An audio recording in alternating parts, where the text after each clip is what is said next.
Hey there, today is June 24th, Wednesday, Comics Day. Only picked up 6 books this week, so gonna try and do this all in one video. As the viewer, you know whether I succeeded or not before I do, or well, not before, but whatever. Anywho, jumping in to the first comic I picked up this week, Superman number 41. First Superman, not first Superman book, but the first book in the series titled Superman since Convergence. And just to put it out there, first, we still don't get an explanation as to why Superman doesn't have his powers or what caused Lois Lane to reveal Superman's secret identity to the whole world. And I don't want to be complaining about that all issue, so I just wanted to get that out there early. We will have to wait another month with a whole bunch of comics that expect us to know why and how things are before we are allowed to know why and how things are. But getting onto this book just on its own merits, I know that and the first thing I have to point out, because it's the first page, I know that the John Romita Jr. artwork has been divisive. I know a lot of people don't like it. They think it's kind of simple or ugly or what have you. And I've been very tolerant of it over the past however many issues Romita has been drawing.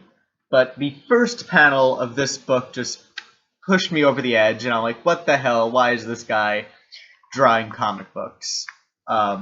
Here is the first panel. What is that face?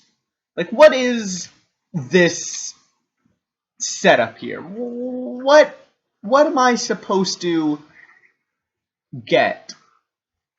It's just so weird looking. Because, like, it's obviously Superman, it's human, it doesn't have, like, outrageous proportions, but it's just off. It's very uncannily off. And I don't know, it just rubs me the wrong way. I don't like looking at it. So the art has finally pushed me over the edge in that respect.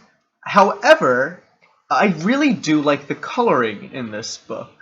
When we get to where it really stands out really well. In this fight scene here, just the colors are so well done, I think. You have like the nice dark reds, like the nice dark tones, but still very saturated. Here too, just this whole kind of fight scene that they have here. The colors are really, really well done.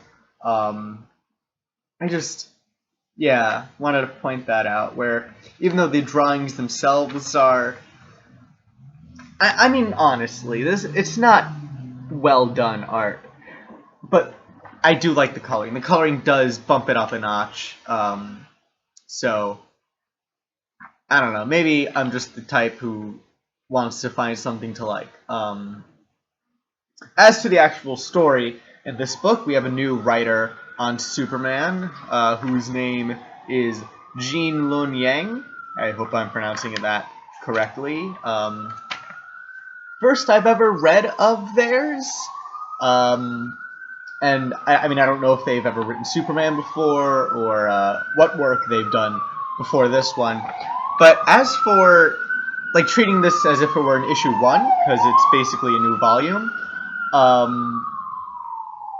it covers the basics, to put it one way. It doesn't do anything extraordinary. We get a lot of kind of typical Superman moments, which is, well, first you have the inversion of, instead of Superman being under the plane saving it, or, you know, helping the plane fly, you have Superman on the plane, and the plane is helping Superman fly. So a nice inversion there.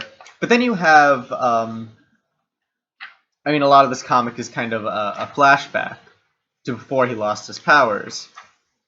We have Superman versus robots, as I showed on this page here. Superman in a robot gun factory, and he's fighting robots. Very typical, that's what Superman does. Like first episode of the or second episode of the Fleischer Superman cartoon. He fights the robots. It's I don't know. There's something very Superman-y about fighting robots. And aside from that, he's fighting robots being built by a corrupt senator. So you have Superman fighting corruption, which is one of the kind of tent poles of his characters, that he fights for the everyman, for the oppressed, the underdog. So you have him fighting government corruption, and then it's revealed that the that the senator was corrupt in the Daily Planet. So you have Superman as Clark Kent, the journalist, who, even in his off time, is helping people. So they cover all like the tentpole Superman basics, the fighting threats that we can't fight on our own, the protecting people from corruption, and the exposing it in the media. And it's all done very fast, very well. Not extraordinary. It's nothing we haven't seen before. It's the bread and butter of Superman. And for a new writer, it's great that they established that really quickly. This is their take. This is how they do that. Very good. I quite enjoyed that. Returning to basics sort of thing. As for the rest of the story, there's involved a mysterious anonymous source that is giving Clark Kent information to the corruption scandal that we saw in this issue, and to other things. We're not sure what this anonymous source's motivations or end goals are, but we know that they know Superman's secret identity. Maybe that somehow ties into Lois discovering it or revealing it to the world. We don't know yet. This is the first issue in this arc. So, not a bad first issue. Very basic, but sometimes it's good to establish what basic is for a new writer. And I do hope the art gets better, though. I don't know, maybe this is just a very off issue for Mr. Romita Jr., but I do hope the art gets more bearable in the following issues. And I hope we actually find out more in the next issue that helps us understand the other Superman books that come out, because it's kind of ridiculous that we have no idea why anything is in this new status quo. Next up, we have Batgirl, issue 41. Batgirl now adjusting to a new status quo.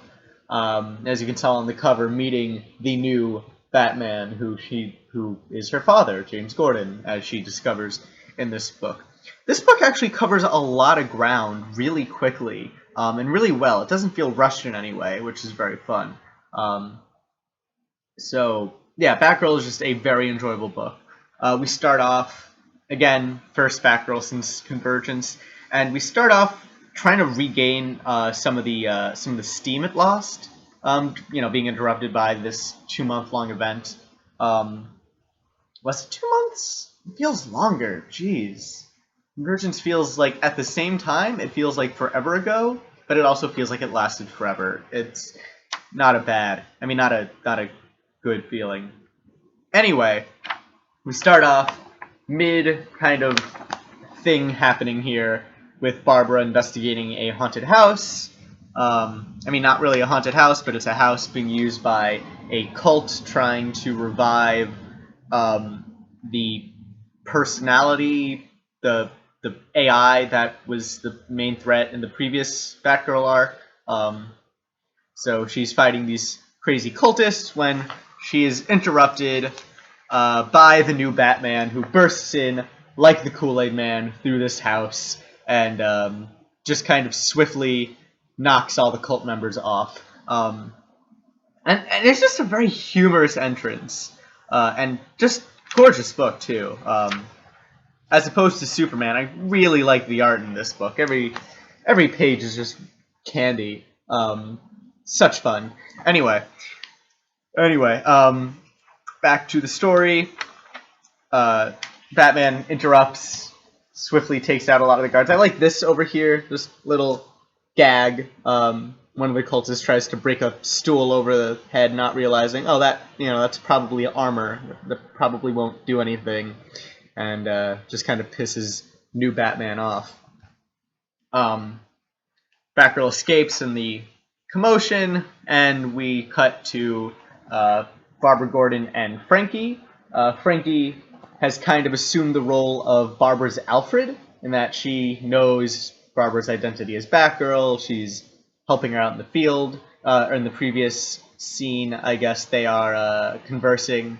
They're on the wireless together. I don't know. Intercom? It's not a telephone. Anywho, when suddenly Barbara's visited by her dad, and we get a very nice, like, short and sweet kind of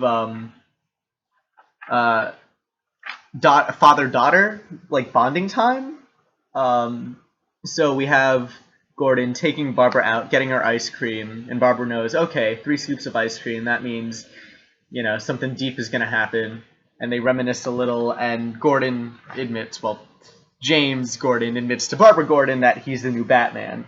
And, of course, Barbara wants to admit, hey, I'm Batgirl, but before she's able to, Jim Gordon is like, no, I gotta take all these other vigilantes off the streets, so she can't, because, what'll happen? It's a whole big conflict of interest there. That's what's driving the story. We're then interrupted again. Well, not interrupted, but the story then transitions to a short fight with Livewire, who I believe was introduced in Superman the Animated Series. But another just really beautiful page, and my camera's ruining the whole thing. But just very fun to look at. I like the shadow and the light work on Barbara here, and everything. Like, it looks very cartoony, but it doesn't look immature. It's very detailed. It's very well done. I just really like the art. It's just I don't have a great vocabulary for describing art, but yeah, just very colorful. Love the light play there. Really good stuff. And so yeah, Livewire joins the fray.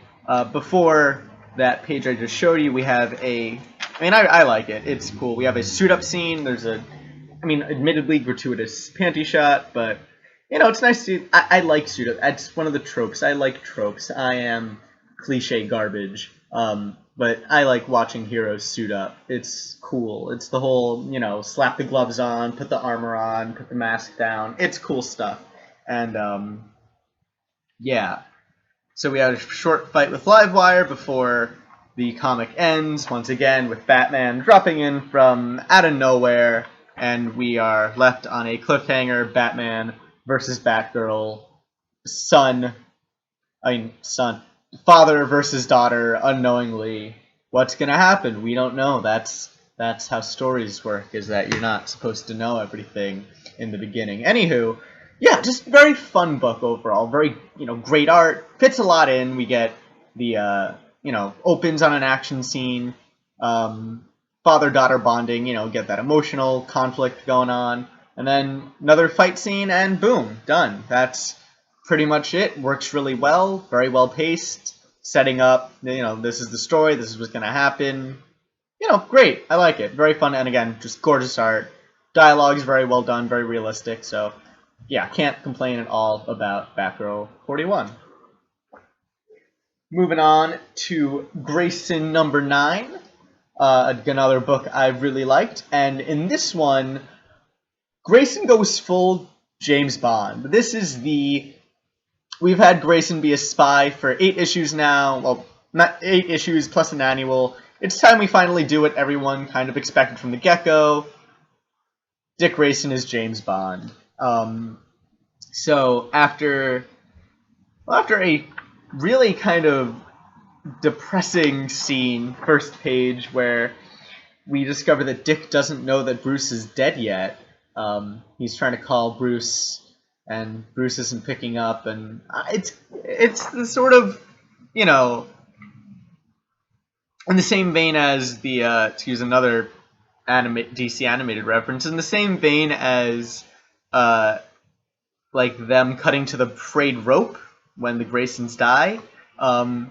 it's the knowing what isn't shown that really hits you in the gut. It's knowing that Bruce doesn't pick up that Dick is stranded and maybe doesn't know why or doesn't understand yet, and that's sad. That the way they do that. But then there's the whole title page here is a reference to Rorschach from Watchmen. We just have this guy Nemesis reading from his journal. Nemesis Journal, October 12th, 2014. Cold metal gashing, mountain dirt, poached organ packed into Salvan's stomach. These spies are afraid of me. I have no true face. And just as you think, oh no, this is going to get really annoying, this Nemesis guy is offed by the true antagonist of this issue, but we don't really find out who it is yet. But after these short intro pages, we just have what if Grayson were James Bond. We start with Helena Bertinelli in charge.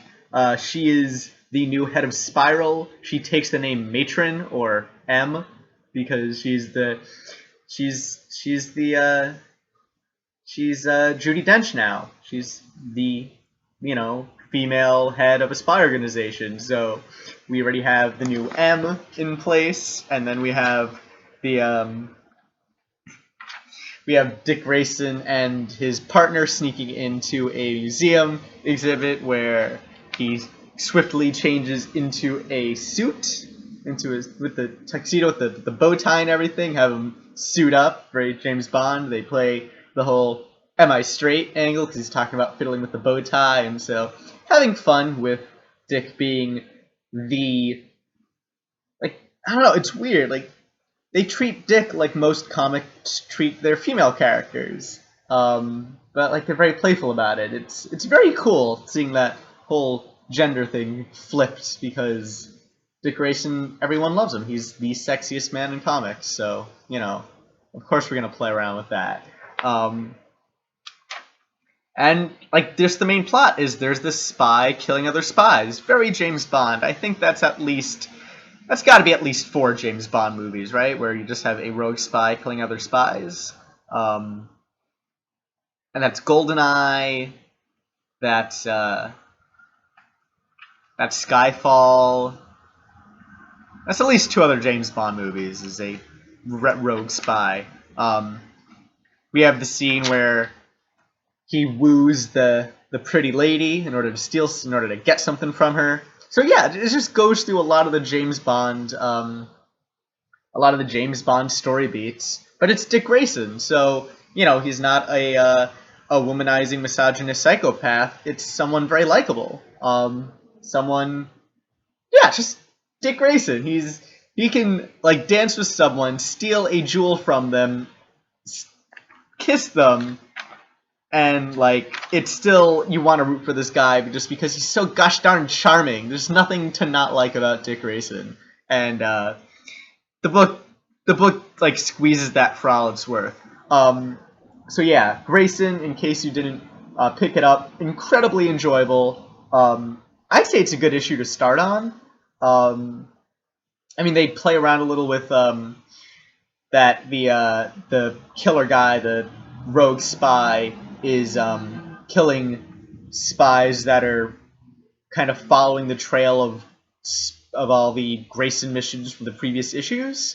But I don't think that's it's not played you have to know what's going on. They explain it pretty well in the issue, and so yeah, I'd say it's a pretty good jumping on point and start of a new arc. You have this just really, if you're into spy drama and haven't picked up Grayson, because this is so close to 007, which is the typical spy fiction, because it riffs on that so heavily. I think it offers a great jumping on point. Okay, I understand this trope, I understand how this works, this is how this is how these characters and stories play with it, which is very helpful, building comparisons and all that. So Grayson number 9, fantastic issue, really loved it, heavily recommend it.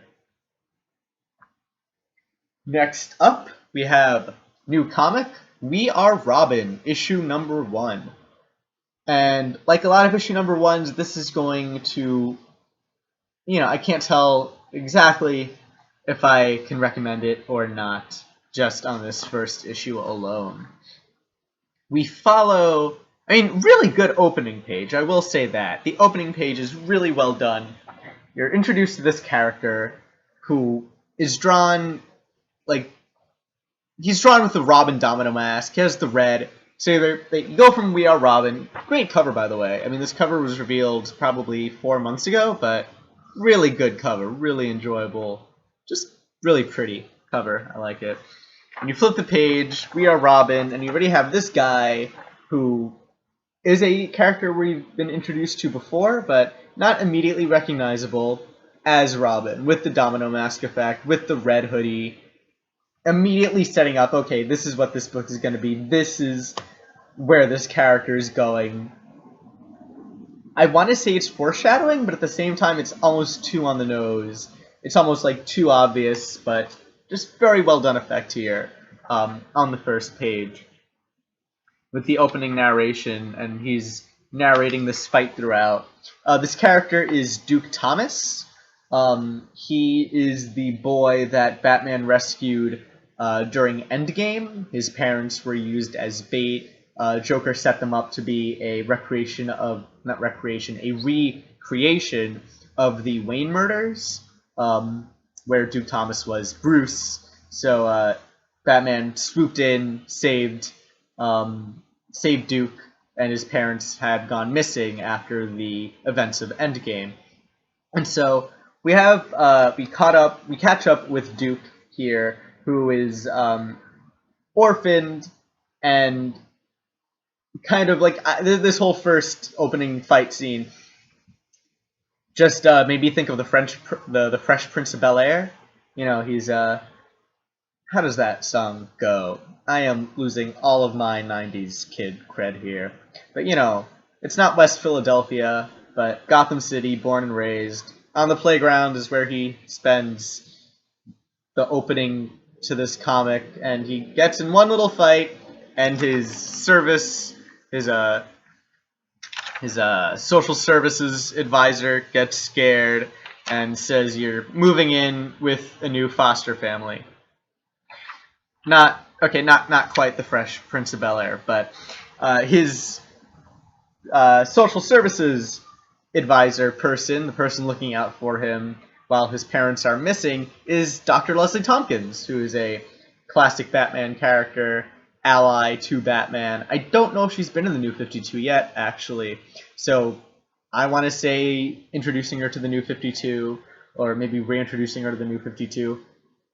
But she's helping Duke out as he tries to find his parents, and he's lashing out. He's getting into fights. Apparently, he's been in 3 foster families over the past week or something, so he's a hard one to keep track of. He's a hard one to kind of nail down.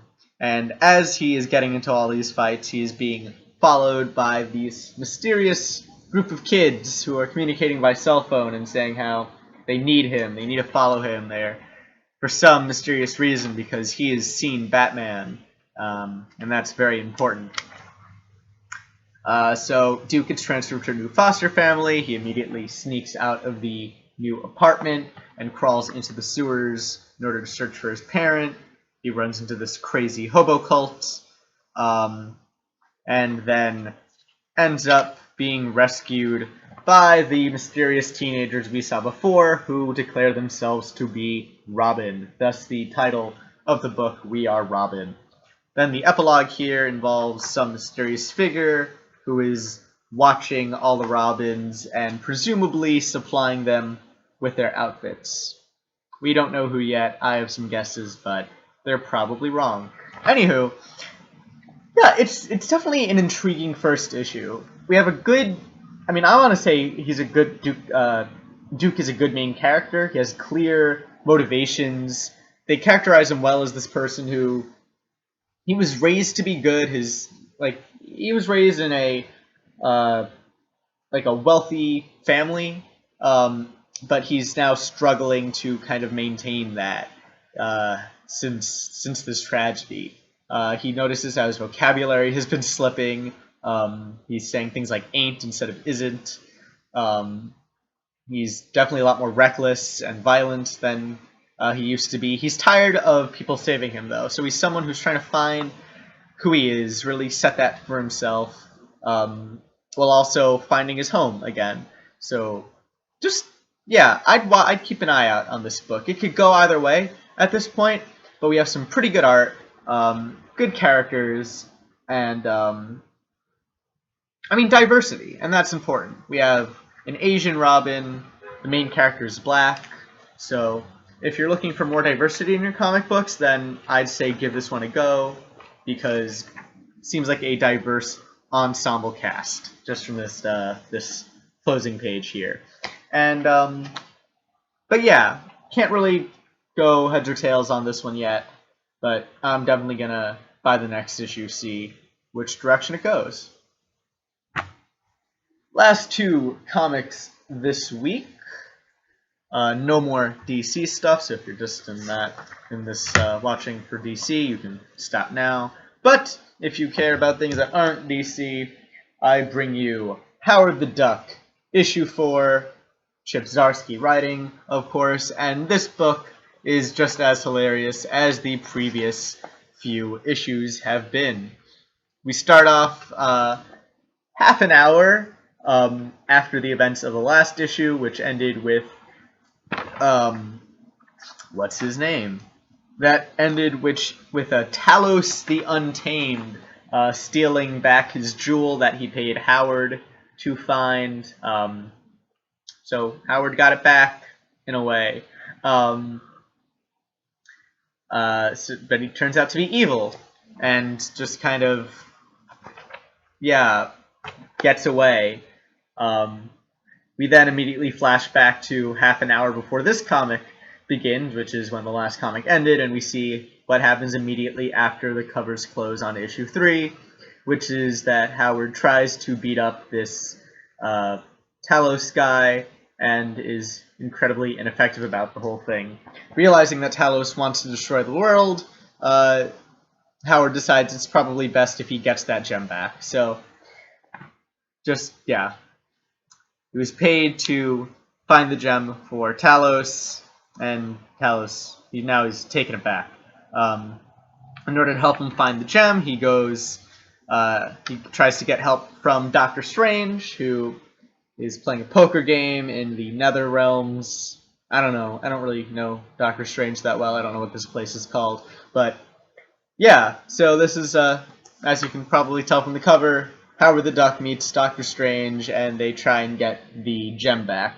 The gem, by the way, I think it's interesting, is part of a lesser glove to the Infinity Gauntlet. So instead of the Infinity Gauntlet, the gem that Howard is looking for belongs to the, what's it called? The Abundant Glove, and where the gems of the Infinity Stone control things like time and space and power, and I forget what all the gems do. The gems for the Abundance Gauntlet, the Abundance Glove, are compassion, laughter, dance, respect, and a second dance gem. So, continuing with that humor that this book has nailed so far. This is a very funny book. Very pretty. Nice, bright, bold colors, clean lines. Nothing extraordinary. Like, it's not very unique, I guess, in comic books. It's very clean, does the job, very fun to read, cartoony. I enjoy it very much. But yeah, the main draw is the humor of this book, and it is still very funny. There's something to laugh at on every page. We also have the group run into the Human Torch, and the Human Torch tries to womanize every female character in the book by using the same opening line. So that's funny. See, when you describe something as funny, it never works as well as just viewing the funny thing for yourself. So, my recommendation before I spoil all the jokes and make them not as funny is just pick up Howard the Duck. Really funny book. You'll laugh, I promise. And yeah, can't really complain. Funny book. Everybody likes to laugh, so there you go. Howard the Duck, number 4, I recommend it. And the last book this week, also written by Zdarsky, is Kaptara, issue 3. And in this book, I think Kaptara really finds its flow, finds its groove, so to speak. And we finally kind of get on that adventure that the book has kind of held in front of our, I guess, the carrot. That's the proper idiom to use. Held as a carrot, the bait. I don't know. Anyway, we open with Keith and the tracker. Sheila? What's her name? I'm terrible with names. But yeah, we open with Keith and Sheila kidnapped by these garbage trolls called Glomps, and the Glomps have also kidnapped. What are the names? I should know all these characters' names by now. I'm awful at this. I'm sorry, guys.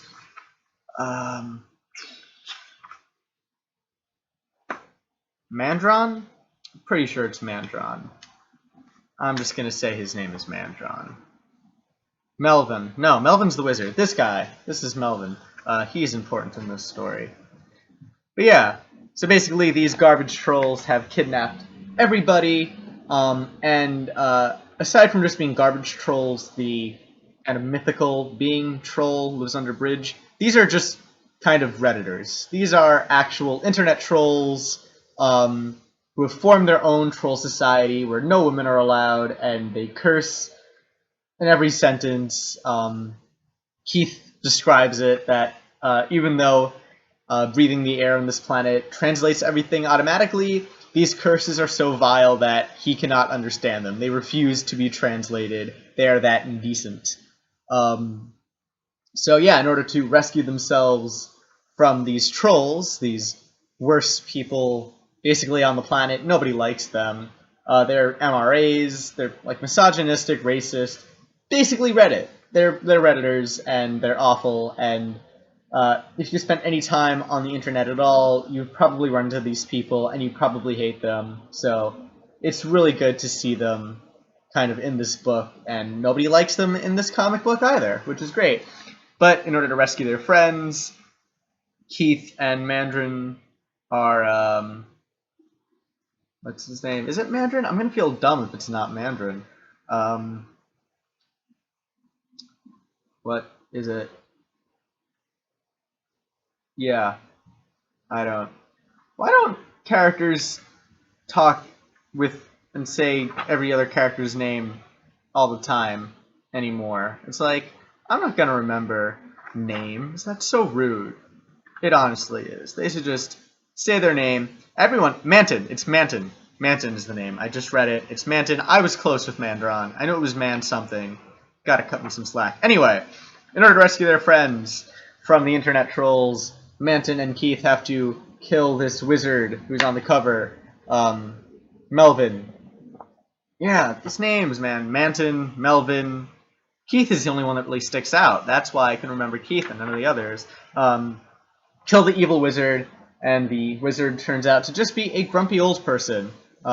As we introduced to him, he's complaining about his cable package, how he's paying for channels that he doesn't watch. So, yeah, like Howard the Duck. If I explain the joke, it's not as funny. But yeah, it's basically Keith and Manton versus the cranky, old, retired wizard and the internet trolls. I'm not going to spoil exactly how the book ends. Needless to say, it's funny. Motivational Orb is still the best character in the book. There are bounty hunters introduced midway through. Yeah, it's hard to describe a comedy book without repeating the jokes ad nauseum, and well, then, if I'm just going to tell you all the jokes, there's no reason to buy it. But you should buy this book because it is funny, the art's gorgeous, still some of the most creative stuff in comics, 3 issues in, just the designs of everything, very fun to watch, very fun to look at. I'm going to get to a page where the wizard kind of crawls out of his own head and orders to attack the internet trolls. This is a little funny Easter egg. One of the internet trolls is a 9/11 truther. You can tell because he has a tinfoil hat. Every internet troll is in this book. You still have the cat tanks here, which is just great. Never gonna get tired of looking at those things. I'm gonna look for this other cool page. Bounty hunters. These are the new bounty hunters that are introduced in the book. Very cool designs. You have the red and the blue. Very just, nice contrast there, but really just fun. Everything in this book is very fun to look at.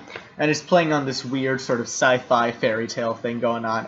I really enjoyed it.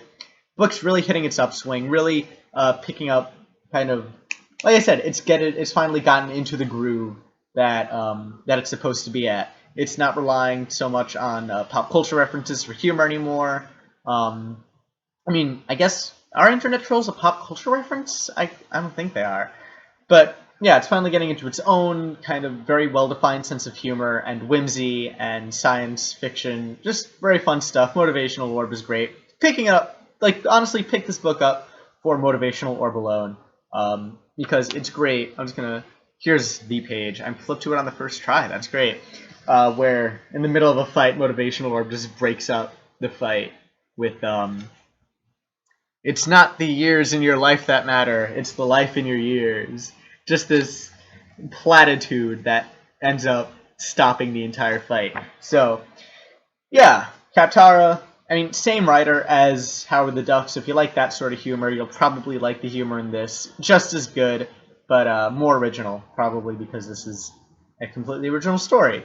So, yeah, Kaptara, fun, fun, fun. And that is it for this week. Yeah, wow. One video, 1 week. That doesn't happen anymore, but it happened this week. Anyway, overall, pretty good haul. Liked Batgirl, liked Grayson, liked Howard the Duck, liked Kaptara. We Are Robin could go either way. Superman was kind of Anyway, yeah, those are the books. Thank you for watching. If you want more of these videos every week, please subscribe, and you won't have to type anything into your address bar specifically to get to the video. You can just go to YouTube and it'll be in your subscriptions, and it's very easy to get to from there. If you really liked this video, please give it a thumbs up, and comments, questions, anything else, you know where to put them. That actually could be rude. Put them in the comments. Don't keep them to yourself, man. That's not healthy. So yeah, that's that. Thanks for watching, and I hope you'll join me next week with more comic books. And next week, I think picking up 16, so that's gonna be probably 3 videos. So yeah, thanks for watching.